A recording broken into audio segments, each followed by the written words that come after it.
Yo, Yo, What live, up? man. yep. Let's do it. Let's see. What's the deal, man? Jim Bag, another episode. Our first player interview. Our boy Lake Sutton decided to take some time out of his day to pull up and talk to us about the Yep. upcoming season, his college commit, all that type of stuff. Lake, what's the deal, bro? Not much, man. Not Just much. just got off practice not too long ago. That's about it. There you go. Markel, what's the deal, bro? What's good, man? We got a good one, man. We got a good one for sure. Another day. Shit, man. I say we get right into it, man. Let's talk some ball. Let's get right into it. We already got 2 people watching, so shout out to the 2 people that already tapped in early. 3 people. Let's So, get going while they in here. Markel, for let's sure. get it started, brother. Nah, for sure. I got you. Let's get right into we know y'all rounding out training camp, getting ready for the season and whatnot. Late. How camp been going so far? I feel like it's going really well for our team. I feel like during the summer, obviously like everything's just all over the place. I feel like we're definitely putting things together more now, especially on our defense side. We're finding out what to do on each play and how to adjust to certain formations, especially with our first game coming up. Starting to watch some Fort Osage film and figure out how to adjust to them. For Yeah. sure, for sure. Um, Uh, go ahead, Miles. Go ahead. said for the talking about the offseason, are you guys, as far as your defensive unit, are you guys feel like upperclassmen? You got some young guys on the team. What does the defense side of the football kind of look like as far as like age and just what I'm saying, the camaraderie part of it? Yeah, I think we are all mostly seniors, but 2 guys, our safety and our will linebacker right now. I think it's the only 2, and then we have a D end actually. Yeah, we have a D end who is also a pretty tall junior, so he's Okay, definitely gonna be able to help out this year. got some boys on that side of the ball. For Yeah, we do. sure. Just to specify, so on your tape, you line up, all over the place for real. What position do you mainly play at? I mainly play outside linebacker. So weak side, strong side, outside linebacker. They basically put me anywhere, make a play, or like For mess them up in sure. the backfield. For For sure. sure. Yeah. So I want some I wanted to know before we get into a lot of the other questions. What's a part of your game that you purposefully worked on this off season that you wanted to improve from last season, like or multiple parts of your game? I think my coverage. I worked with Coach Foster. I know you guys might know him too. Oh, I worked Charles, with yeah, him yeah. in the off Shout season out to Yeah, coach. to work on my coverage. It's a pretty big thing I lack in my game. That's what a lot of college coaches told me I need to work on, and I definitely have improved over the season or the off season. That's what's up. Are you doing anything, not to like, what I'm saying, peel the curtain back too far, but are like any things that you're doing to work on that? Because with doing some research, I know that you had a hip injury, and I can imagine that in coverage, you turning your hips, you're pretty mobile. So kind of a two-part question. How is it adjusting to the rehab part and, working on that coverage? And then how did that injury come about and just how was the rehab process?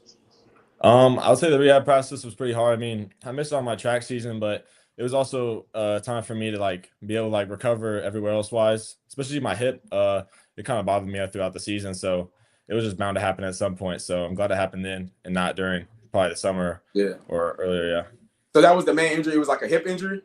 yeah, it was a hip avulsion. So Yeah, how so long I how was long in did that crutches have you for a little bit. sidelined? That's a minute, ain't it? Like 10 plus weeks? I think it was 13 weeks. I Yeah. was So that's sidelined for sure. Yeah. so what was you doing in order to like stay? I mean, you can't stay conditioned sitting down like that, but were you able to do anything to kind of maybe just help you mentally to like, you said you weren't able to compete in track. I would imagine that helps keep you conditioned. What were you doing as far as rehab that was kind of keeping you connected to being active? Um, my personal trainers, they I think I went to them about I think it was my 10th week or 9th week. And we started off pretty slow and then we got more back into conditioning and then being able to get back on the field and be 100%. That's what's up. I know Markel, before we get into, like the look ahead of the season, talk about your college commit. I know Markel wanted to kind of start in the beginning of things and kind of, just go into how you got into football and just the early part of it. So, Yeah. Nah, for Markel, what sure. you got for him? Yeah, for sure. Tell us a little bit about your early sports journey. Who put the ball in your hand, about what age, and what other sports did you play coming up? So I started off pretty early actually. So I started in kindergarten. I played on the same team. My brother, he got me into football pretty early. My parents did too. So yeah, that's about it. I mean, I also played soccer. I think I did a little bit before that, and then I quit just to focus on football. And then track was in like 6th grade. I started doing that. Okay. Did you play any other positions coming up? You said, did I play any different positions? Yeah, football. I used to play running back when I was younger, so that's mostly what I played. And I also played outside linebacker, and safety in middle school. So Were you when you just ran track, naturally? oh, go ahead, my I fault, know man. what. Were you just naturally better on defense? Yeah, and my brother also played defense, so it kind of like runs in the family. Yeah. To be Okay. able to come down and hit somebody or do whatever. Trying to Nah, for smack. sure. For sure. Uh, you got a big. Was it how many brothers you got? You just got one brother that play football, or Yeah, I just got one. I just were you got guys one playing brother. the same Yeah. position, or because I know you said he was on the defensive side of the ball too. Yeah, he played safety. So yeah, he went to go play safety, and my Oh, coach my just kind of guy. My kind yeah, of my coach guy. just found him to go play outside linebacker, and they put me in the right spot. Nah, for sure. Skipping ahead a little bit, tell us about the transition coming from middle school football into high school football. What was that transition like for you? And was it seamless? Was it some growing pains?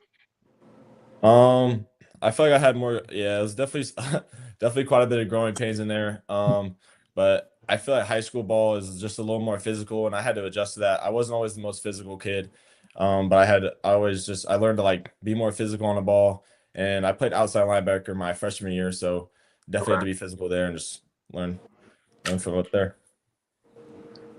Nah, for sure, for sure. You So want I to get got a in? question. But Talk about high school football, and forgive me if I pronounce it wrong. Is it Coach Pugh, Charlie Pugh? Is that how you pronounce his Yeah, name? yeah, Has Coach that Pugh. been your head coach your entire high school career? He was just our head coach last year, but Oh, so he's the first. Okay. the years before that, it was Coach Clements, which So he's our how was OC it like now. playing So as far as Coach Clemens and Coach Pugh on some like similarities? And so what were some similarities and differences playing under those two coaches in football? I feel like they just follow by the same standards, and they know it just needs to be done. And I feel like Pugh just like really leaned off of him. He didn't really change much coming in, That's so good. he just basically just followed his lead because Clemens was a really good coach. Led us to a lot of success with Oak Park football. So you don't really want him to change much there. Yeah, facts. Um, Defensive coordinator. I couldn't find his name. Who's the defensive coordinator at Oak Park? Oh, it's also Coach Pugh. Okay, Yep. nice. So schematically, and spoiler, you are committed to college. You are committed to a college, Augustana University. Mhm. Schematically, do you guys? What attracted you to Augustana? I guess is what I want to say. As far as like the recruitment process, were you guys playing like a similar defense? What were some things that kind of attracted you to the school? Their defense, I would say, is somewhat similar. They like kind of run the same concepts, and they like I'm a very good blitzer, I feel like, and they also be blitzing quite a bit too, and they're able to use my strengths whenever I go to Augustana, and they also just win a lot of football games, which I want to do. 17 tackles for a loss, so definitely swinging off the edge and getting back there. Who are some guys on the defensive end that you know what I'm saying, that you just can't wait to go out there and play some ball with? Two guys that you feel like will really have an impact as far as your team success. I feel like Noah's a very good corner. Shout out He's a pretty long corner. I think he's like 6'3". He's able to, I think, Oh guard shit, anybody he goes against. dude. So yeah. And then also Corday Bruce, he's a pretty smart player, and he's able to always make a play on the ball or just come down and be able to hit somebody. 6'3" corner. Senior? yeah, Yeah, he's a senior. Hey man, I think we already told you, but we pulling up to some games. I low key just need some notes of some guys I'm trying to check out because Yeah, we no, can't he's be one of pulling up them to the ones. Oak Park game Sure. and Lake the only baller, man. You know what I'm saying? Yeah. We got Nah, somebody. we got quite a few balls on the team. Say less. Markel, what you got, bro? Nah, for sure. Getting back to on the field, tell us a little bit about your mentality on the field, how you cultivated that mentality, and really like what's going through your head, when you're on the field. Are you fully focused on a certain matchup? Does the crowd noise bother you or anything? Tell us a little bit about. Excuse me. Tell us a little bit about what goes through your mind. I definitely look at the person in front of me, just see what they're doing, see their size, and I definitely going into the game. I know their strengths and what they're good at. I know how to beat it. So that's about it. I mean, there's not much to it.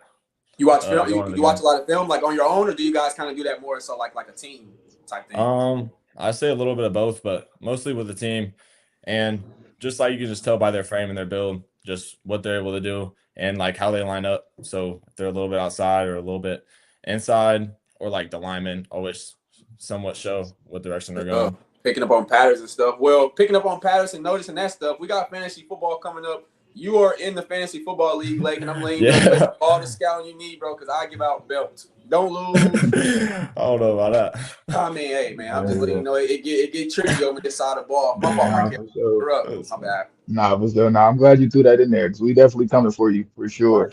Easy. Back to the field. Finish this sentence for me, Lake. Football is blank percent physical and blank percent mental. Good question. Sure. I would say it's 50-50, you know. Going into football, I mean, obviously you got to have a build and you got to be able to like have the strength to go up against the person in front of you, but also mentally know what you're able to do, know like your gap assignment, your fit, and mentally like be able to go hit somebody. See ball, get ball. For sure. I like that. I like that. Tell us about your leadership style. What type of leader are you on the field? You know, are you more rah-rah? Or are you more lead by example? You know, what type of leader are you? Even in practice, what type of leader are you? I feel like I'm more the type to go and coach somebody up. I mean, obviously nobody's perfect. I'm not perfect, but I'll always go help somebody. Like anywhere on the field, like our D-line, our corners, our safeties. I've basically played everyone on the field, so I feel like I'm able to go help everybody with what they're able to do. And also I'll do some research on stuff, or like I'll ask coach and then I'll go help coach up some other kids. All right, man. Lake, you can keep it G, bro. This is a safe space. What game is circled on that calendar, bro? I know what goes into this, and I know you got to one game at a time. You got to. I think everybody knows North Kansas City. North Kansas City. All right. I mean, we was up on them. I think it was 24-0 last year at halftime. They came back and they beat us, but it's definitely not going to happen again this year. That's not something we're going to allow. Is that at home this year or is that on the road? It's at home. Yeah. Yeah, y'all got to hold it down then. Y'all pulled the Falcons late, boy. Y'all pulled the Falcons in the bowl, ain't it? Yeah. They came back. But it's cool, though. That was last year. But I feel like moments like all jokes aside, I feel like moments like that are great. I mean, you gotta learn from that. You don't know how to be. I feel like being a good loser is the first step of being a good winner. Y'all got the adversity. Yeah. You got seniors. You got leaders who can. You know that feeling. So next time y'all go up 20, yeah, we all know that feeling, bro. Put on the gas. It's easy for me to say that sitting down, but you know what I'm saying? Just from the outside looking at, I would imagine going into it with a lot of seniors. Ain't nobody trying to feel that again. You know what I'm saying? So, no, we not. We coming. What week is that? What week y'all got them? That's week 2. Week 2. Oh, that's early. Yeah, it's very early. It's also I think it's our senior night, so yeah. Oh, so that's gonna set the tone for the season. Now, hypothetically it definitely sets the tone. Yeah. Hypothetically speaking, the gym bag pulls up to this game, right? Who knows? Because we on tour this year, right? Yeah. What is the atmosphere like at a senior? Well, this is your first time senior, but I would imagine you've been at senior games before. Yeah. What is the atmosphere like at Oak Park for any home game, but especially one that you know what I'm saying is an anticipated game like North Kansas City? Man, I think it's gonna be pretty packed. Like last year was pretty packed too, and it definitely gets pretty loud in there. Okay, I ain't gonna fake, bro. We might pull up to that one. I ain't gonna lie. I feel like that's you might have to. We're gonna have to probably slide to that one. For sure. Give us some of your pet peeves on the field. What's some things on the field that really just bother you? Is it, pre-snap penalties, giving up, big plays? Obviously, I think that's every defender's one of their pet peeves, but something more personal to you. What's some things that really get under your skin? I feel like just not like wanting it bad. Like you can just tell when someone doesn't care to be on the field, or someone just if somebody's just coaching them up and they just don't care. That just bothers me a lot because everybody most of the kids or all of our kids on our team just want to win or want to be good this season, and just if you don't want to do that, it's just not really the standard of what we want on the field. For sure. And y'all playing high school football, me and Miles, we play flag football. We usually in the flag football league every year, and nothing is worse than when you feel like you want it more than somebody else, and that's just for a recreational sport. Y'all playing actual real football, so I can only imagine. And the whole team needs to be on one accord, especially when y'all in a situation with a team making a comeback and certain things are happening. Everybody want to be on the same page. So when one person don't want it as much as everybody else, it sticks out, and it really I'm almost frustrated for you because I know what that feel like. Yeah, luckily I don't think we got any on the team this year, so it's definitely not much going up. Not for sure. Tell me, what was your favorite non-home game atmosphere last year? What was the school that you guys rode into? Maybe y'all got the dub, maybe y'all didn't, but the atmosphere was, memorable. Um, hmm. I feel like shoot, maybe like Central. All of our away games were against pretty good teams, so I feel like Central. It got pretty loud, especially it was a close game. So even though it was a pretty far game, we definitely had a pretty good student section show up, and Central obviously had a ton of fans show up. So yeah, it was pretty loud in there. It was a pretty close game, so it got bumping. Nah, for sure. Who y'all got week 1? Who y'all start the season off against? Fort Osage. That's an independent school, right? Yeah. That's an away game, or? I think it's home. It's home. It's home. Okay, so y'all start the season off at home. All right, man. So what I'm hearing is like y'all ain't got no excuses. I ain't trying to see 1-1, 0-2. You know what I'm saying? Obviously, not all. It's not like that you know this what year. I'm saying? But I'm wanting to see. Once we go, I want to walk into that North Kansas City game 1-0, right? And then in the week 2 game, we need to come out of that 2-0. And you understand that more than we do. You're there every day. I got no doubt that you will lead them boys and make that happen. You know what I'm saying? Is there like anything in particular? I know you wanted to work on your coverage, but I know that each game you guys maybe as a defense might zone in on one particular thing that maybe you guys need to get better as a unit. Now, not to spill like the game plan, but as a unit, what's one thing that you guys like improve starting from the offseason? Like, what is one thing that you guys collectively improved on? I feel like getting to the ball, our coach is very hard on that, like swarming to the ball, everybody getting there, and also our physicality. Last year we weren't as physical. I feel like this year we're definitely coming more physical and just more energy overall. Yeah. Hey man, 78 total tackles last year, 17 tackles for a loss. Hey man, I got a challenge for you late. Now, I don't know how possible this is because I don't know what type of time you're gonna be on out there, like, you know what I'm saying? But if you could rack up, if we could get 90 total tackles, bro, we might have a care package for you, bro. Who knows? But we might have some. I got you, man. All right, man. Let's make it happen. Markel, you got anything else for our guy late before? Man, I got plenty of questions. Let's come on. We got some more time for us, bro. Yeah. Let's go, Markel. Get it rolling. Nah, for sure. So you don't got to answer this question, but I kind of want to see. So, tell me about some rival matchups as far as like players. If you want to shout them out, say their name or not. But what are some players that game recognized game? When you play against them, it's gonna be a battle. Whether it's a quarterback, a running back, a tight end, or even offensive lineman. Tell me some guys that you gotta lace your boots. Shoot. I'll just say North Kansas City, Kobe Rhymes. He's a very good linebacker. But he also plays both ways, and I've much respect for his game. But obviously, it's somebody who we make each other better. But when we hit the field, it's on. What does he play on offense? He plays running back. But okay. Yeah. Okay. Right on. Anybody else? That's the one that sticks out the most. Yeah. I mean, that's really the only one that sticks out. It's the only one I've really had a matchup with. Yeah. Okay. Tell us about, so me and Miles, we love sports, and we love the competitive nature of it, of course. We like to trash talk a little bit. Tell us about the trash talk. Tell us about the trash talk on the field. I know high school ball, the referees try to mitigate it as much as possible and whatnot. They don't want anything to pop off or whatever, but things get said, tempers, get hot, so tell us about that. Are you a talker on the field, or do you just let your play do the talking? I feel like a lot of my play does the talking. People really don't say much to me, because they just know. I say it. They know. They know. When you get beat, you can't say much. So I don't really have an ego on the field, but there's no not saying much. Respect is there. I almost said something. My fault. Tell us about the significance behind number 33. Are you staying with that number this year? No, I'm going to 3, but 33, that's what my brother wore. So I'll stay with that. And then we had a lot of kids our seniors got to pick the numbers first last year. So I'll take 33. It's just because your favorite was Jamal Adams, but I guess that was a stretch.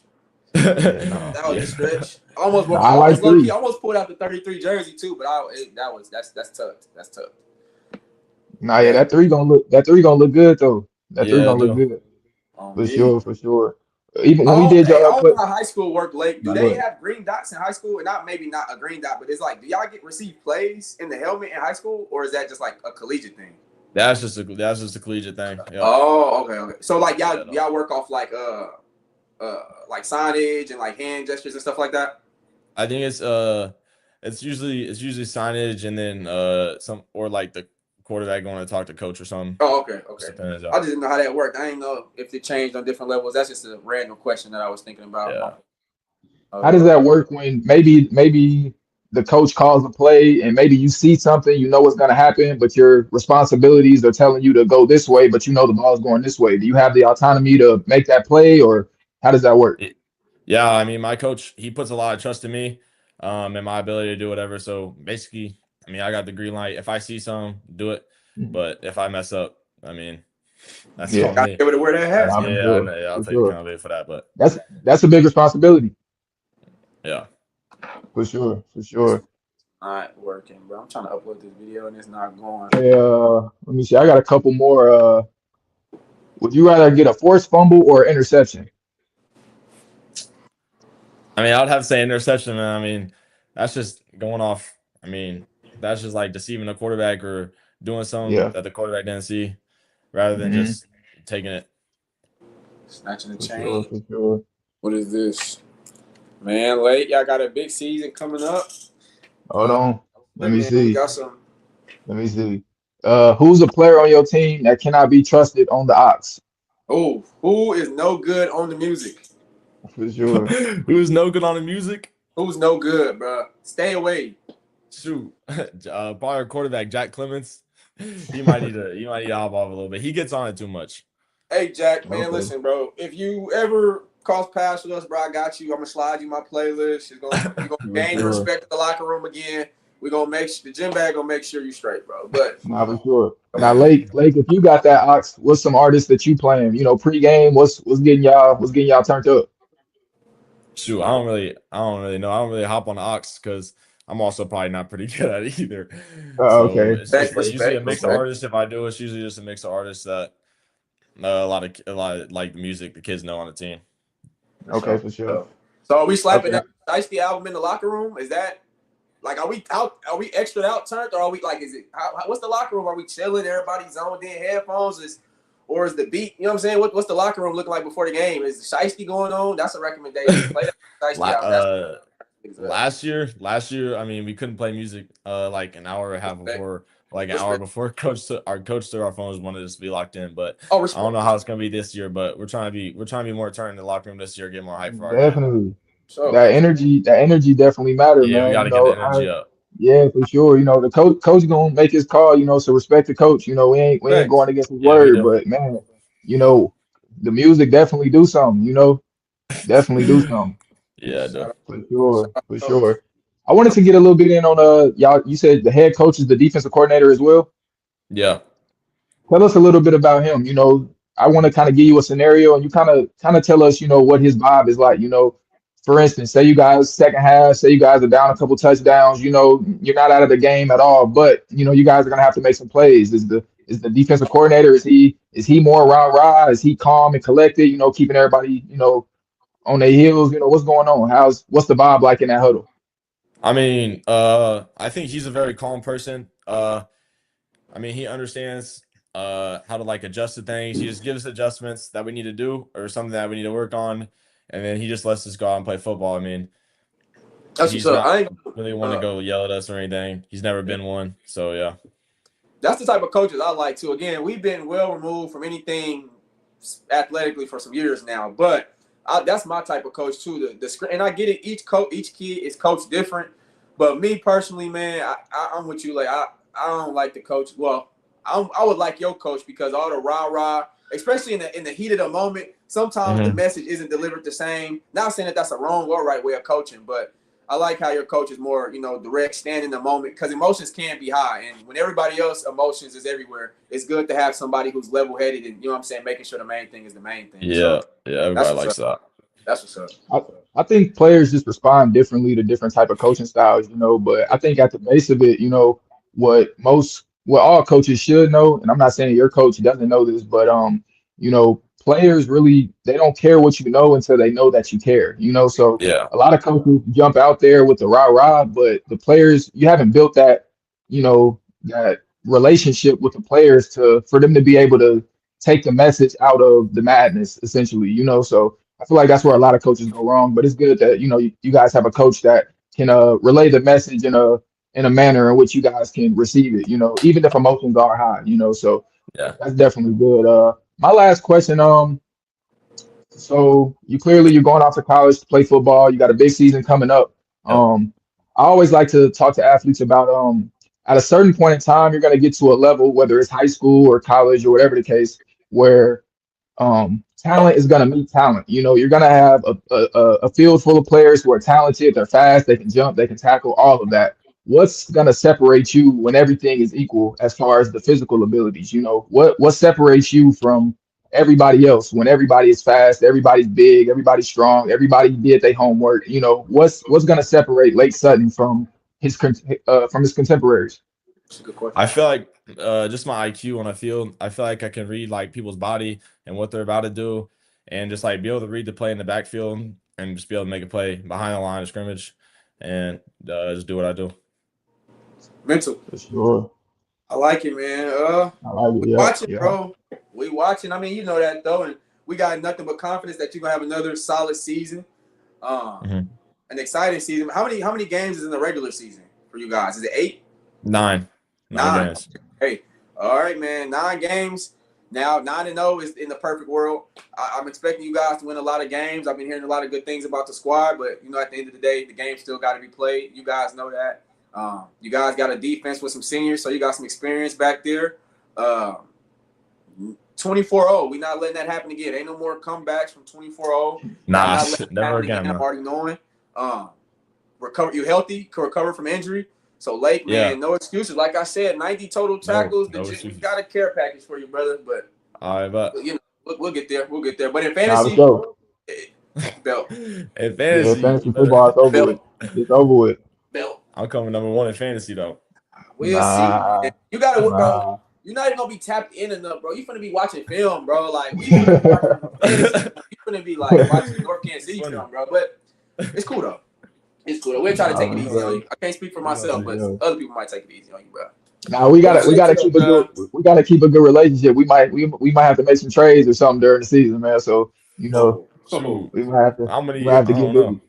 He said, I don't know. A trade means something. You know something I don't. That's what a trade means. That's usually how it goes. Sure. Nah, man, appreciate you for tapping in with us, man, for sure. Yeah. Man, good luck to your season, man. We wishing for great health for you and your teammates, of course. We definitely tuned in, and man, we appreciate you for being, you know, the first athlete to come on here and let us chop it up with you, man. For sure. Yes, sir. Appreciate that, bro. No doubt. But yeah, we'll be in contact, bro, man. Again, like you said, thanks for coming on, and we'll be watching, bro. All right, bye. All right, have a good one, bro. You too. All right, man, Markell. That was Lake, man. The people watching, appreciate you guys for hanging around, checking out the interview with Lake. We're gonna get into some quick basketball things real quick, some quick NFL news before we get out of here. Elephant in the room, Russell Westbrook is no longer in the NBA, bro. As y'all can tell, you know what I'm saying? Or if you know me personally, you know that one hit home a little bit. And just like everybody else, respectfully, in sports, in the real world, whenever you leave respectfully, you know, that's when the flowers start coming in. We know throughout the season or throughout his career, he wasn't the most likable player. We know how he was targeted. Not saying he was a perfect person, but we know how he was painted out to be in the media. Just overall, for Russell Westbrook, how do you kind of view him in all time as far as other point guards? Is he top 10, top 5? You know, I'm gonna let you go first because you might. Yeah, for sure. I think knee-jerk reaction. You want to say he's top 5 just because of, you know, that's our era. You know, we got to watch him from when he was drafted to obviously now when he retired. You know, but I think you get to a top 5 point guards pretty quick. I say he's comfortably in the top 10. Honestly, he's comfortably in the top 6. You know, I kind of struggle with, you know, that 4 to 6 range, but we can talk about that, you know, later. But he's definitely in that top 6 point guards.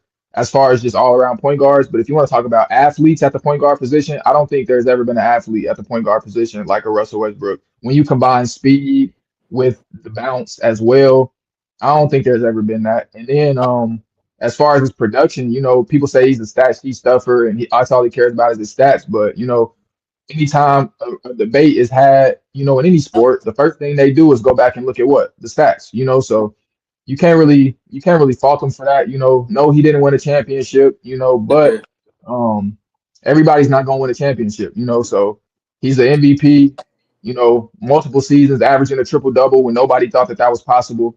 Obviously, Nikola Jokic, he's averaged a triple double as well, but he's a 7-foot center, so not really the same, so definitely one of the greatest of all time, definitely comfortably a top 6 point guard of all time. And I say the greatest Thunder player ever. A lot of people say Shea has that with the 2 MVPs and the finals MVP and the championship. I just feel like the and I'm not even a Oklahoma City Thunder fan, so you can speak to this better than I can, but I feel like the emotion that Russell Westbrook elicited from that fan base is not comparable to any other player who has came through there. Even as great as Shea is, when Russell Westbrook pre-game do that sprint across the court and scream, it's different. You know what I'm saying? It's different. So you tell me if I'm off base with that one. Nah, bro, I am. Hold on. And I keep going. And you like his last couple years bouncing from this team to that team. Yeah. When you're not at that high level no more, and people tend to forget how great you were in your prime. 100%. So 100%. We don't do that, but people will do that. And already if you didn't have the greatest relationship with the media, you're not going to get those favorable write-ups and reports. They're going to talk about how inefficient you were and stuff like that. But this is one of the greatest of all time, and it can't be debated. So definitely a Hall of Famer. Definitely. I'm with you, bro. I agree, man. Now, I do want to say that there is a distinct difference in greatest and best. Greatest, 100%. He is the greatest Thunder player of all time. And I think the moment that stamped that was the moment that Kevin Durant left.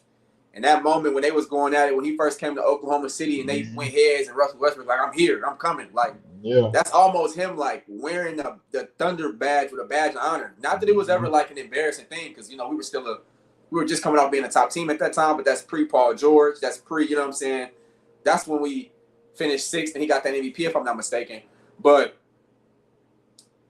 the fact that he wanted to stay there, like you said, the things as far as like the dancing before the game, the getting the crowd turned, the electric dunks, the loyalty to the team, where maybe everybody maybe at that time compared to now, loyalty was maybe something you stood on more. And I use loyalty in quotations because it's a business, but he could have went up and got somewhere else. Kevin Durant, they were a game. We already made it to the finals, and we a game off of going back. And we probably winning that one because when we went there the first time, we was 22, 23, and when it gets to Miami Heat.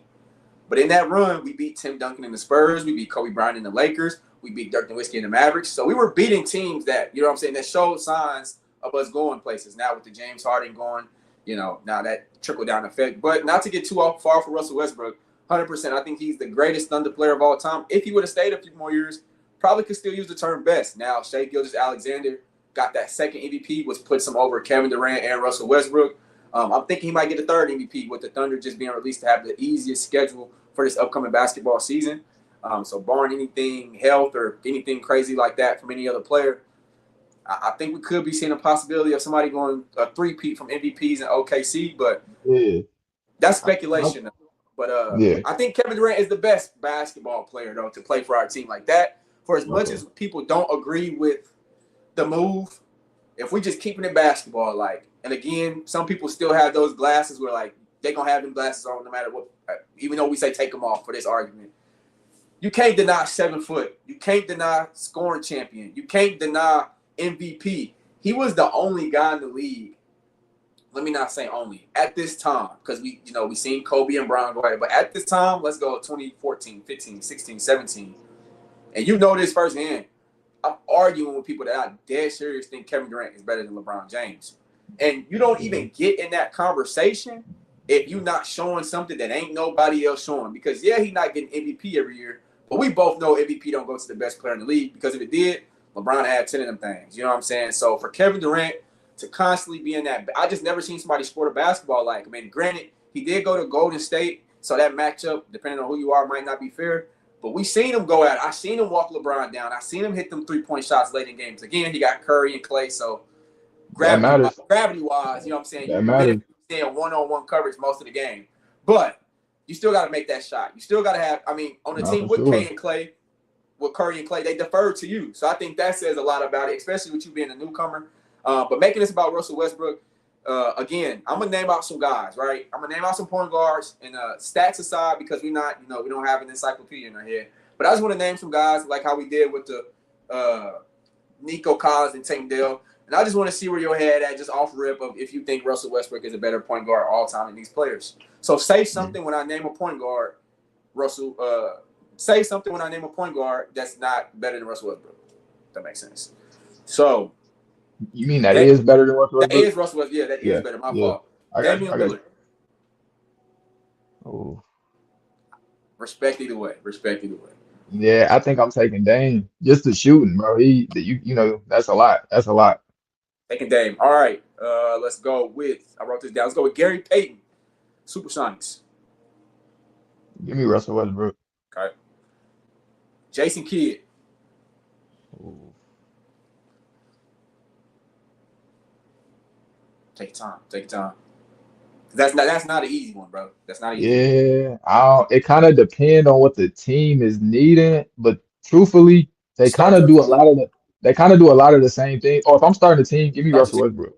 Yeah, give me Russell Westbrook. Let's just use that for all these. Let's just say for all these guys, who would you rather build your team around? Because I guess that would also determine the answer. Yeah. I hate too old. Steve Nash. Russell Westbrook. Let's go. Respect. John Stockton. Stop, bro. Yeah, Russell Westbrook. You got to respect the stats of John Stockton, though. He was nice. John Stockton was raw. Westbrook in the 90s with Karl Malone. Yeah. I'm knowing. That's not a fair argument, though, because John Stockton now, mentally, he probably is different. But, Chris Paul. CP3. Let's talk about it.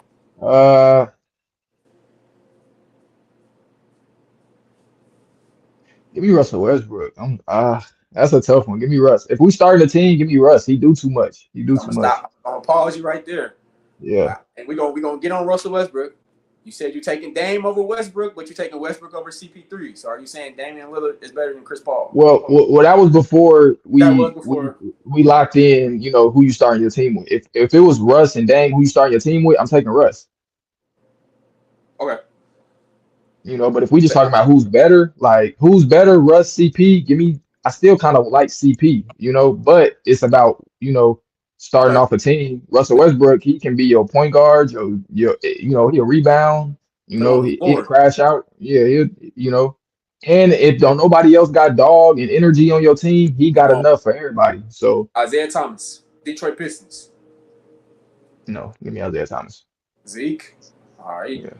We got 4 more. The logo, Jerry West. Bro, stop. On me. Oscar. The real triple-double. No Oscar. Nah, respect, but stop. No. I ain't gonna fake. I agree with you, but I'm just like, I'm trying to think in my head, like, yeah, I'm taking Westbrook too. All right, I got 2 more, and I can imagine, I 2 names that I haven't said this all-time great point guards. I haven't said Magic Johnson, and I haven't had Steph Curry named yet. Yeah. Is Russell Westbrook over any of those guys? I'm assuming the answer, but I still gotta ask. No. All right, respect. I'm with you, bro. I think Russell Westbrook, if we're just talking all time, bro, Russell Westbrook is a top 5 point guard all time, but let me tell you why. Let's go down the list because it's a tight list. So So you want to go your list first or my list? Or we could take I go my list. I go my either way. So I go Magic. We both agree Magic is up there. Let's do this. No order, because I'm sure our top at least 3 or 4 is probably the same. Magic, Steph, Isaiah Thomas. No? I'm not rolling, bro. I can't. Who in there that you already who? I'm not taking Zeke over Russell Westbrook. I can't do that, bro. I'm sorry. I don't know, bro. Isaiah Thomas was beating Michael Jordan, bro. I'm sorry. And who else? Bill Nah, Embiid, he had a team, but dude come on, bars, bro. Like, we ain't gonna but we ain't gonna act like Russell Westbrook ain't never had no teammates, bro. but we seen what happened when he didn't. MVP of the league. That was the only MVP, and I could be wrong. Has there ever been an MVP other than Russell Westbrook to win at a 6 seed? Cub won an Uh, MVP. Thunder was the 6 seed, bro. I seen a stat where nobody has become MVP outside of 4th seed in like over 20 years, but I could be wrong. How many okay, that's cool. Yeah, I think you slighting Isaiah Thomas for sure. how many times? For sure. There's no way you could put Russell Westbrook ahead of Isaiah Thomas all time. Bro, I am, bro. I just am. And here's my grade, and here's my way of There's grading no this, way. bro. I'm There's taking no way. Russell Westbrook over Isaiah Thomas, and this isn't saying that Isaiah Thomas can't do any of these things that I'm about to name for Russell Westbrook. These are just separators from anybody, Russell Westbrook. Now, one, when we're talking about like 2 Hall of Fame level players, in my opinion, I feel like we got to figure out things outside of who shoots better, who block, who rebounds better. Because the main stats is points, assists, rebounds, like you said. So people over time are going to look at points, assists, rebounds, and use that to determine who is better. Now, that's not going to always tell the story because of situation, teammates, coach, whatever was going on. No matter the case with Russell Westbrook, it was the same exact player. Now, that might sound cliche or that might sound just like, what do you mean by that? I remember vividly when he was first going to the Los Angeles Lakers, he was still averaging 17, 16, 18 points a game. But the media just swore, or like the Lakers were losing, and I remember them just blaming everything on Russell Westbrook. So for a player, and that's just one example, for a player to just be carrying that weight of knowing that, like, no matter what happens here, I'm finna get the blame. Like, I remember there was an interview where he was getting interviewed, and somebody started like complimenting his play style. And you can see it on his face where he was like, I'm not used to coming into a press conference and somebody saying what I'm doing good. The Lakers lose. I got a triple-double. You should have passed the ball. Russell Westbrook had 2 turnovers. We're not going to talk about Anthony Davis injured. We're not going to talk about LeBron James not being able to carry the team at whatever age. So for Russell Westbrook to go into every game and give that same energy, even though it wasn't reciprocated, and we're not on the court, but a lot of teammates say the opposite about Russell Westbrook. Great teammate, great person, blase. So I think there is a huge factor in somebody playing 15 plus years in the league. And for that back half, 5-6 years, nobody has nothing good to say about you. Last year, I think we were a week away from training camp before he got a deal. And you see what he did when he was on the Sacramento Kings. I think he was still top 5 on that team in assists. He was still top 5 on that team in rebounds. Still top 5. Bro. And I'm a longevity guy too. So for the fact that he was able to go out and still be top 5 on this team, top 5 and down on this team, and the team is clearly better with him on that team. The rebounding, like you said, we've never seen a guard rebound the way he did athletically. We've never seen a guard attack the basket like that. For as explosive as Derrick Rose was, nobody had worse intentions on that rim than Russell Westbrook, bro. And that feeds off. Like, he carried, his second best player was Andre Roberson and Steve Adams, bro. And we made it to the playoffs. Now, and maybe Zeke took similar teams like that to the playoffs, but for him to not be that great of a shooter, like everybody's saying, and not have the backup around him to fill in that void and to still figure out a way to get wins, to still figure out ways to get involved. He's the type of player that has people all-stars. And his Cantor wasn't an all-star, but Russell Westbrook made him look a hell of a lot better. Russell Westbrook, he had Paul George. I mean, we had guys stop in, but, man, he did a lot with nothing, bro. I appreciate all that. Russell Westbrook definitely raw, bro. And that's all cool, but none of that changes. You know what I'm saying? And so why is Zeke better than Westbrook? Why do you? So if you want to take the points, rebounds, and assists out of it, let's talk about the most important stat: winning. He's a winner. You got to give him that. Like, That's not an individual stat. We talking player for player. You just brought in an individual achievement, winning. You just proved my point. Look up the roster. He never played with a weak team. I mean, that's nothing to him. I mean, Joe Dumars, players like that, like good players for sure. He didn't play with no Kevin Durant. He didn't play with no Paul George.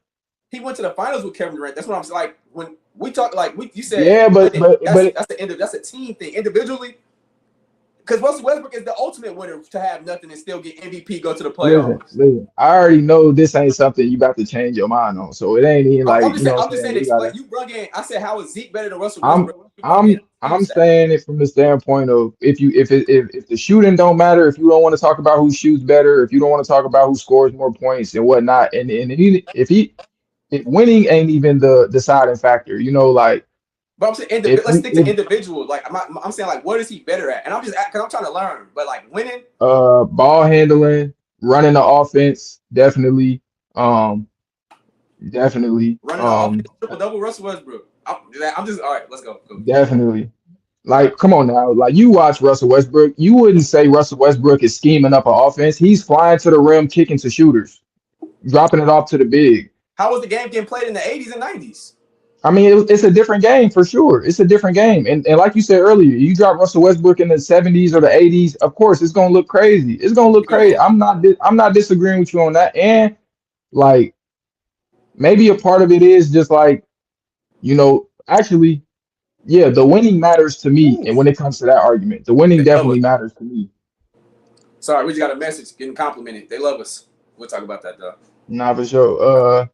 I don't know, bro. That's a conversation I'm gonna have to, because I would want to come with And more maybe facts. that conversation you gotta like.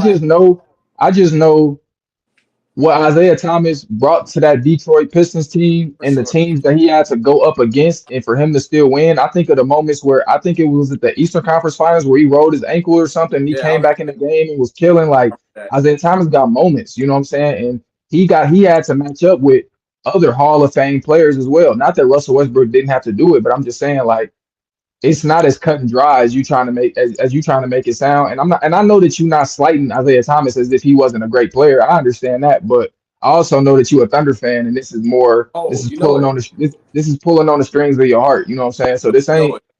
this ain't an impartial argument you're trying to make right now. You know what I'm saying? So I think they both great, but give me Zeke, and we can circle back. We can circle back on that for another time. But keeping it about Russell Westbrook, man, yeah, all time great. You know what I'm saying? And it, like I said, bro, it sucks that his last couple years of his career, they tried to play him Yeah, to the left like he wasn't as great as he was. But I feel that like was the ones who wasn't falling for the bait, they know what's going on. Like we watch these games, we could tell when not that the offense isn't designed around him anymore, but yeah. they're looking for a fall guy. He Right. missed one shot, and it's like we're losing by 20 because he missed that shot. When that's not how it goes. So, and Uh, I think when it's hard to fall from such heights. You know what I mean? facts. So, like even like a player like LeBron, he's not the player he was, but he's fallen from such a height to where even where he's at now, he's still above a lot of players. From a Russell Westbrook to go from an MVP candidate year in and year That's real. out, to becoming a player who's coming off the bench. It could, it could definitely shape the narrative, especially to people who haven't watched his prime. People think of his Facts. prime. People think of like Houston Rockets, Russell Westbrook, and like maybe that's when we first started really watching basketball For or sure. something like that. But Maybe they low don't key, I remember need to go back and watch Zeke and like now you already know. But I still think Russ was better. But like for you said sure. though, like going that far back in time, it's easy to be like, no, he wasn't. But then once you start like thinking of moments and like once you go back and watch, because we wasn't even born then, and that could also Not play for a part. sure. And I think I was talking to you a few days ago where I was like, when you start comparing different eras, if you didn't see it, like seeing it live plays a huge factor in For one how you sure. feel about it. I seen Russell Westbrook live, so that's me. You know what I'm saying? And not to slight Isaiah or anything, but not seeing it live, maybe whoever wasn't alive missed out on those things live. Like you can't replace Bro, nah, live for sure. moment. You know what I'm saying? Like the emotion that you feel when you think of a Russell Westbrook game in the Thunder, you can feel that. Oh, I always say it's kind of the same thing when it comes to the LeBron versus Jordan debate. Like yeah, the facts. people who watch Jordan play, they'll never concede that LeBron's better at anything because what Jordan meant to the world and to the community, Yeah, especially at that time. Like what it meant to watch a Bulls game and to feel that feeling through the screen, or to be at the game and get that feeling from Michael Jordan. So they'll never give that up. And LeBron isn't uh he isn't as visibly maybe competitive or just vicious of a competitor, as a Michael Jordan, at least on the surface, but LeBron James has the record for game I winners like in the you said playoffs and that, stuff bro, like that. because well, I didn't cut you off. Go ahead. I No, like go let ahead, bro. me Go stay ahead. there. I like how you said that because, and not that we ever get into debates on who's better, because like you just said, Jordan and LeBron, it's just too many. Without seeing it, they so great that respect to whichever way you lean. But the thing about LeBron, I always hear people say it, he's not a dog, or like Jordan was a dog, Kobe was a dog. Like he would have took that last shot. Or let's not act like LeBron getting the game-winning assist isn't as important. Like when he passed that shot to Anthony Davis, or in the bubble, remember Anthony Davis hit that three, and everybody was like, Kobe would have shot that, Michael would have shot that. And I just hate that that's like an argument to where like, because if he shoots a shot, double or triple team, he's dumb, he's selfish. Like, damn if he do, damn if he don't. So I like how you hit on that, because I feel like that's the biggest thing with LeBron. The fact that he's not the biggest, and I've even watched interviews with players, like, you kind of got to pop it at LeBron for him to, like, roar back. You know what I'm saying? Like, he can dominate the game without having to be like that. I'm not trying to use the word arrogance like Kobe, because he was good enough to act like, you know what I mean? But, like, he just don't, I don't know the word that I'm trying to say, but he just didn't have that approach that they did as far as, like, being a dog, whatever that's considered as now. So I like how you said, you know, because I don't think that determines anything. He just didn't show it as much, I want to say, as those other players. But like, you never seen somebody go at LeBron and he didn't step up to the plate, you know? You never seen that. But, you know, and maybe Michael Jordan guy don't got to do that, because he already but like Michael Jordan, you know, he'll swing on his teammates. LeBron ain't doing that. He just gonna get you traded. You know what I'm saying? Kobe gonna ask for a trade. LeBron ain't never asked for a trade off of his team, you know. So it's just different. It's just different circumstances. And then even when you speak on, like, you know, LeBron passing up the last shot and Michael Jordan or Kobe Bryant would have never done that. That doesn't make it right, you know. When you think of the 2020 finals, when the Lakers was playing the Heat in the bubble, I think it was game 2 or game 3. LeBron drives to the rim, 4 players collapse on him. He kicks it to Danny Green at the top of the key, wide open. Nobody in the area code, and he misses the 3. And everybody's saying LeBron James should have shot the ball. You know, but if he misses that shot, it's gonna be, why didn't you pass the ball to Danny Green? You know, so you can't make people happy. So yeah, it's just a tough situation for sure. So yeah, man. Do you have anything else on that? Because I have another basketball jumping to the college, but I don't want to. Nah, man. Shout out to Russell Westbrook though. Hell of a career, man. Big time player. Definitely gave us a lot of great memories, a lot of great conversations to have going to school the next day. You know, definitely he fueled a lot of debates that we got in trouble for in a lot of classes. So shout out to Russell Westbrook, man. All-time great, legend. Shout out to Russ, man. Get some, you know what I'm saying? The Brody was excellent career. Sure. Like you said, man, he did a lot of. Hey, bro, we got to post a compilation of his dunks. He got some of the craziest bodies in the NBA ever. Yeah. And then tweet afterwards, bro. I remember it was this play where what team was he on? This is at the back half of his career. I want to say he was on the Lakers. No, I know he's on when he got that body back for LeBron, or he went for LeBron. Yeah. I remember that, bro. And then they lose the game because he missed the dunk. Definitely. But that dude he wanted it though. He wanted it though. So it was a play where it was Zubac. They were shooting free throws. And he was telling Big Zoo, like, you better box out. You better box out. Big Zoo wasn't boxing out. Bro, this nigga Russell Westbrook to get the rebound off the free throw, puts it up, tweaks, bro. Because, like, the fact that he was boxed in between 2 guys as a point guard, like, still was able. He telling Zubac to box me out. You better box me out. Zubac, nah. Bro, Westbrook come, snack the rebound, put the layup right back up, and tweak out. I'm like, bro, that's why, like, you can't teach that, bro. He look at the bench, he popping it, but it's like, it's a controlled fire because he getting back, but it's just like, that turned everybody up. And that's why I can't help but to think that these teammates got a lot of good things to say about him. But, yeah, man. You know how it go, bro. They love that from you when you can still produce on the court, you know, but when you're not that same player, they don't really look at that as, you know, that type of importance no more, you know. So yeah, man, they definitely weeded him out, you know. It sucks, but I'm glad he retired on his own and it wasn't like you know, they kind of kicked him out the league or whatever the case. And bro, that MVP, that's a lot for him to stand on, like, as we get further and further away from this, like that, because again, like you said, once you get further away from history, whether it's intentional or not, the respect get a little bit disrespectful. So the fact that he got that MVP, I like that. I wanted to switch over to some college basketball real quick. The new 5-for-5 rule, I know we touched on that not too long ago, but I wanted to get into a team that is benefiting from this 5-for-5 rule and benefiting from this NIL thing, and that's the Louisville Cardinals. Head coach Pat Kelsey and the Cardinals are having a very active and exciting offseason. Pat Kelsey, real quick, in 2025 was the ACC Coach of the Year.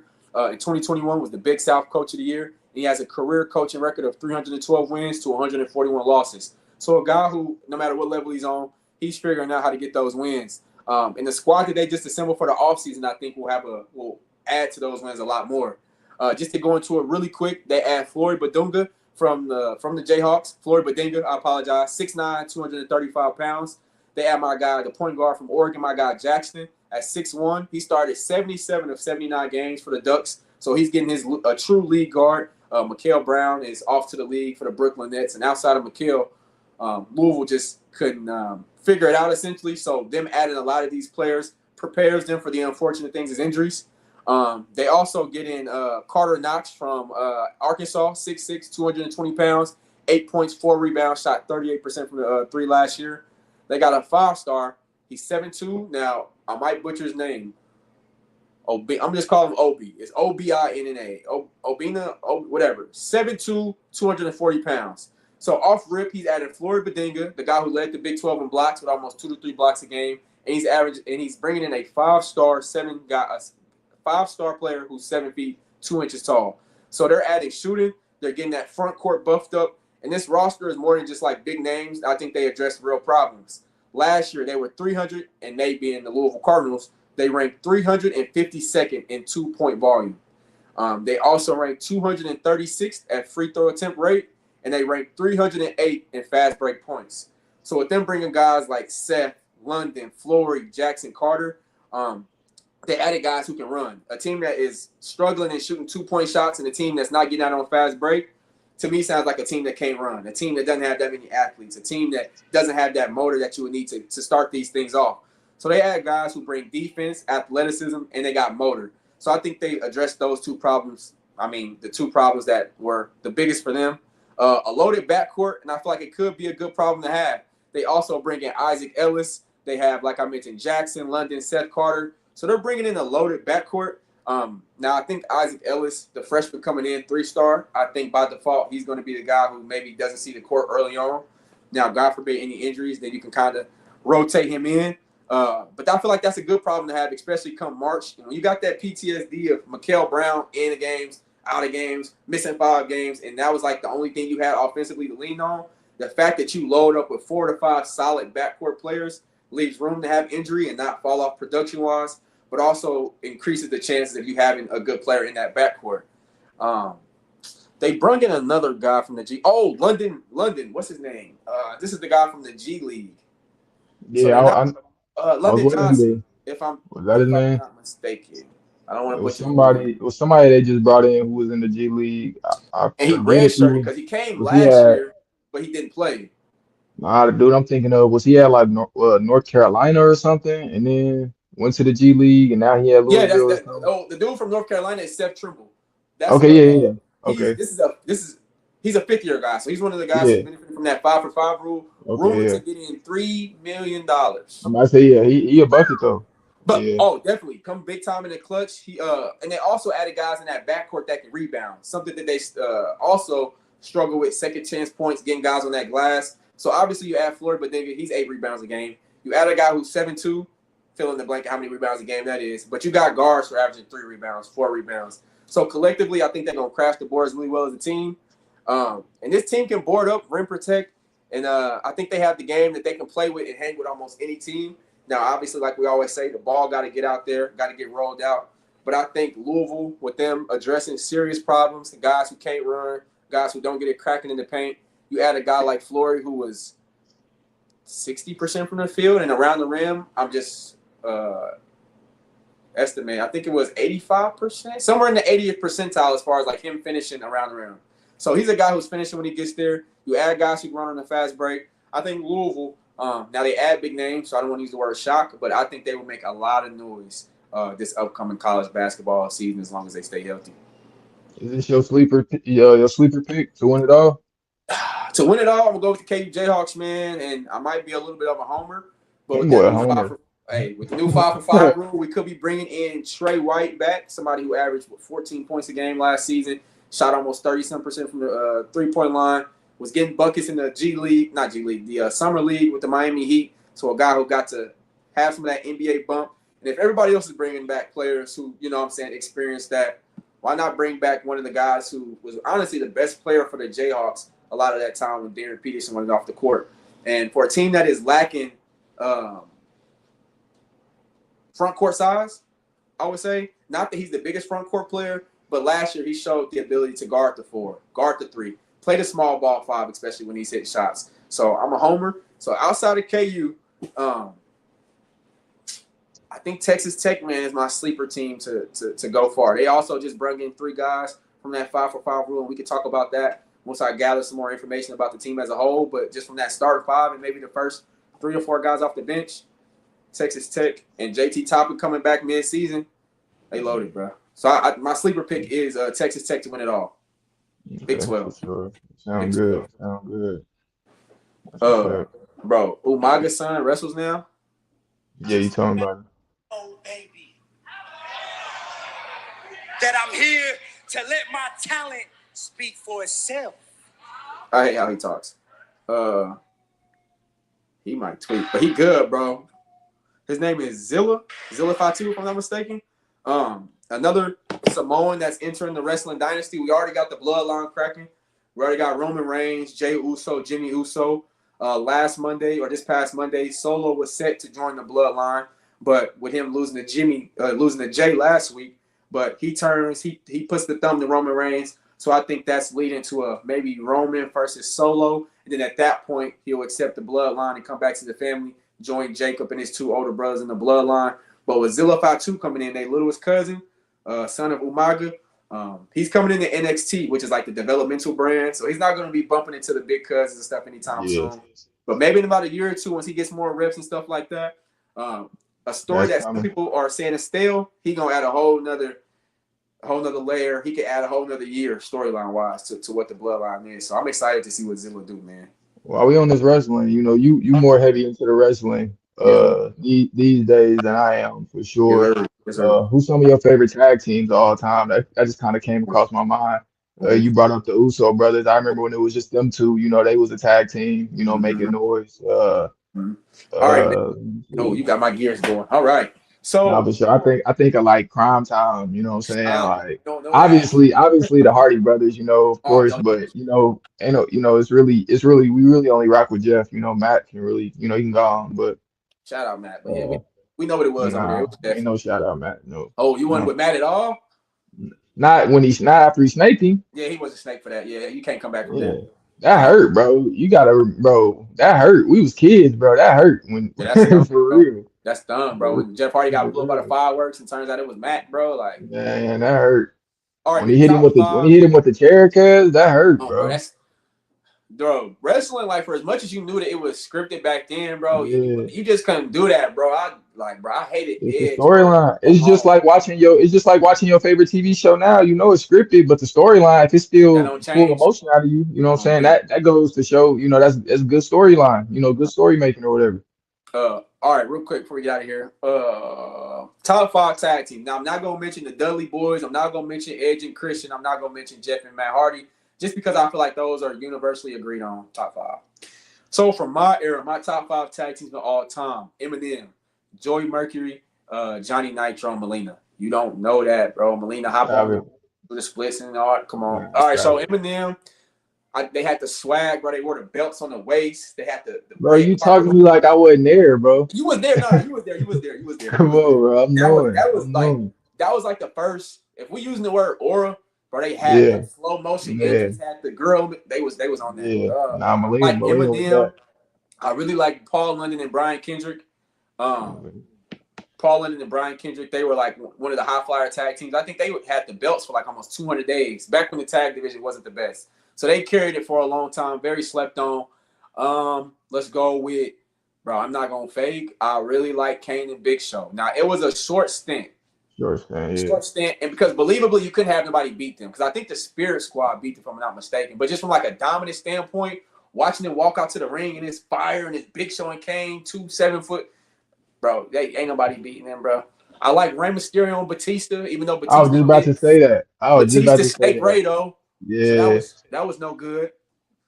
But let me give you one more tag team that was like not a makeshift tag team. Let me think. I really like the greatest tag team, which was Charlie Haas and Shelton Benjamin. Now, I was a Kurt Angle guy, and that's how they got introduced into the WWE as the world's greatest tag team, as being Kurt Angle's lackeys. But from a technical standpoint, I always gravitated towards those wrestlers that had like wrestling background. So the singlet, the slams, the ankle slam, you know what I'm saying? Them technical wrestlers, we love the high flyers and stuff, but I always appreciated that teams that worked as a team. They showed the importance on like, storytelling in wrestling. If they was working on your leg, they working on your leg the whole match. They're not just doing the suplex and the headlock, like they targeting your leg. So they were the first people, or one of the first people that I seen as a tag team, really chemistry wrestle as far as like breaking down body parts, working as a team, athletic ability. I'm going to take a phone call real quick. Who is 5 tag teams that, who's your top 5 outside of those 3 that we named? Yeah, I definitely probably can't name 5 off the top of my head, but definitely the ones you named. Shoot, I don't know, bro. Like I said, he more into that wrestling now than I am. So, the ones we already spoke on for sure. Now, like I was saying, the ones we already spoke on for sure. I probably can't name 5 that you haven't already named, but you definitely went into the weeds with some of them. So Because definitely that's you. favorite, not the best. I want to make Nah, that clear. fact. Those are Nah, my best. fact. Because people might be in Facts. the comments like, what the, you know what I'm saying? But nah, that was my favorite. But yeah, I was. And then I'm like the ones that I'm thinking of. I'm trying to think of a tag team that actually won the tag team belts because some of these, they kind of just pieced together for some Yeah. matches sometimes, and they Yeah. wasn't really in the running for the tag team belts. You remember Tyson Kidd and Cesaro? You remember him? That was another short. He got hurt real quick. Yeah, nah, bro. I'm gonna have to refresh up on some of them, but Yeah, Crime Time. That was it. yeah. I was gonna ask you. So, was you heavy in the TNA? Yes. Because TNA, that was my stuff. What was the lady name on TNA? It was the black lady, bro. She was a destroyer, bro. She used to bring people in from the crowd. Huh? Was it Karma? So I think in WWE her name was like Awesome Kong, but then in TNA Awesome Kong, yeah, Awesome Kong. Boy, she used to destroy, bro. She used to destroy shit, bro. She used to go stupid. She was different. Yeah, bro. Awesome Kong. Yeah, Awesome Kong was her name in TNA. And yeah, that was her name in TNA. I got it fixed. Yeah. She was a monster, bro. Nah, fact. She was beast. some crazy. She used to do fans dirty. For as much as they tried to make Beth Phoenix like this girl who could beat up dudes, yeah, she was just kind of big muscles, bro. Awesome Kong was the same size, putting them over the head, like you said, swinging stuff out the crowd. She was no words either. She was on that, bro. Yeah, she was too. But like TNA, bro. That's where I even had the TNA game, bro. Like the whole octagon ring and all that. That shit was different. Let me see. I like TNA. That's where I first like really tapped in with AJ Styles. He was like the top op over there for sure. Samoa Joe, definitely. Sting was over there. Eventually Jeff Hardy made it over there. He was over there. Matt was over there for a little bit in the back. TNA used to do it for sure. TNA cracked me. It's crazy. Speaking of TNA, I was just watching an interview. Seth Rollins was like 2 minutes away from actually going to TNA before he went to WWE. But a WWE agent got on the phone and yelled at him, basically Jim Cornette, and basically was like, "Don't sign that contract. Give me a few minutes. I can make something work." So I just can't have but to think if he goes to TNA, we don't get the Shield. So that means what happens to Roman Reigns? And if it's no Roman Reigns, that means what the bloodline. Like, it's just crazy how like you take one piece out of this equation and like that could just change the whole. You know what I'm saying? Bro, while we on real shit, while we on this topic, bro, go back to the inception of the Shield, bro. I just remember being so mad, bro. I'm listening. Hold up. For sure. They used to do the fool, bro. They used to just ruin any little storyline that was going or somebody had some momentum, boy, they'd just come and snatch that right up.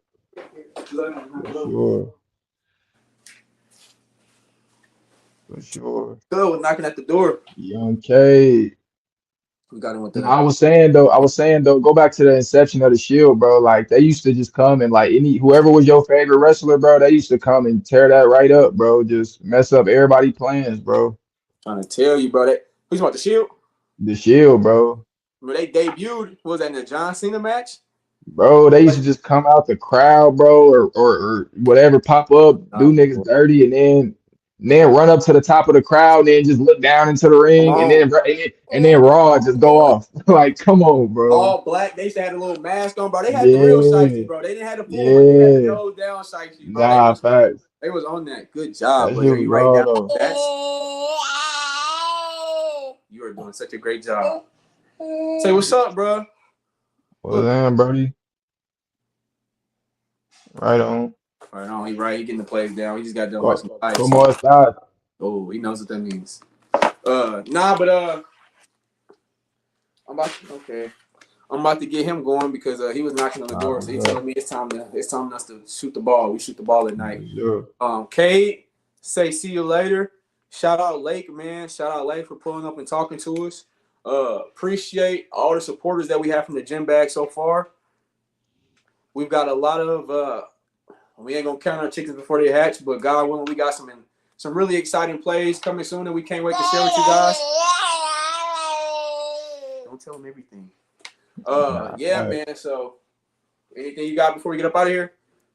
Yeah, man, this was a good one, man. Like you said, shout out Lake for coming to tap in with us, man. Hopefully we can get some more athletes, to come chop it up with us before the season, during the season, kind of just, get the rundown on what's going on. But shout out to Lake for being our inaugural interviewee and whatnot. And man, this was a good live, man. Shout out to you, shout out to Jim Bag, shout out to our supporters, and see y'all on the next one. See y'all later, man. Appreciate y'all for watching. Let's go. Oh, goddamn. Brother, I think that was a success.